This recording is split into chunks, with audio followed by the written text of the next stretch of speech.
All right, folks, welcome to another edition of the Baking Fisherman here. Today we're going to be making some rye bread. Now, I've actually been working pretty hard to try to make some pumpernickel bread.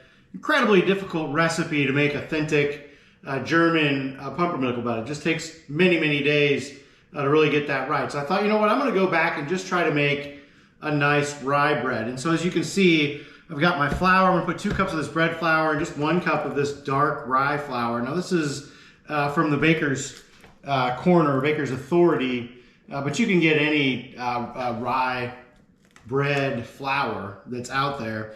One interesting ingredient are these potato flakes, and it's really important to get potato flakes and not substitute a starch. Some people will substitute like a cornstarch for potato flakes.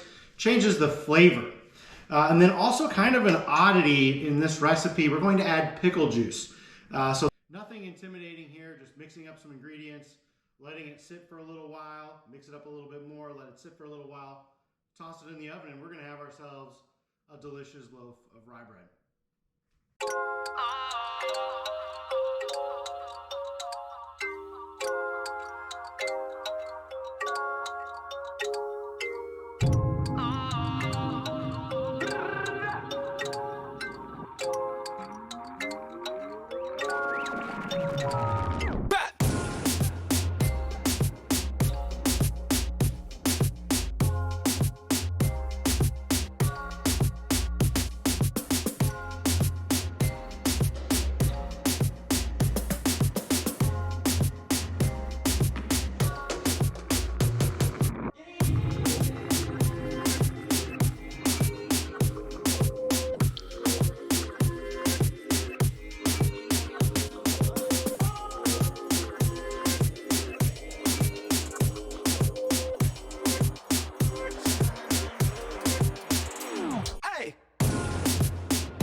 Okay, now you can see our dough's risen, definitely doubled here. So now we're just going to go ahead, kind of push it down, and roll it up into, form it into like a log.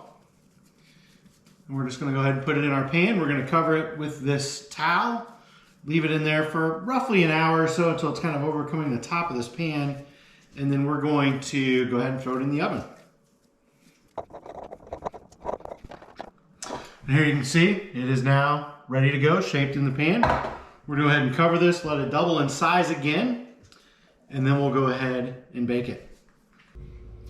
Okay, I don't know if you can see this or not, but our towel's starting to be pushed up from the bread underneath, just as it's rising. And so I usually like to keep an eye out. Once I start seeing this towel starting to get pushed up, I realize it's time to go preheat the oven. And so that's kind of what we're going to do. I'm going to go ahead and leave this covered until that oven is fully warmed up to 350.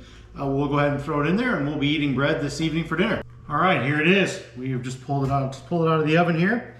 Now I'm just going to give it a quick turn. Falls right out of this pan. These are real nice Pullman pans that I've got made in the USA here, but beautiful pan. Real nice for cooking bread. But we're going to go ahead and, it's nice and hot. Set it up and we'll go let it cool. Now, it's real important when you're making bread not to cut into it right away. I know it's tempting. You just put all this energy into it. You waited all day, several hours. You want to eat it. Go ahead and let it cool. Otherwise, the bread's going to be a little wet on the inside. So you let it cool for, I usually say about an hour. Then you can go ahead and slice it up and start eating it. So here we are. Looking forward to having this one tonight. Thank you for following along.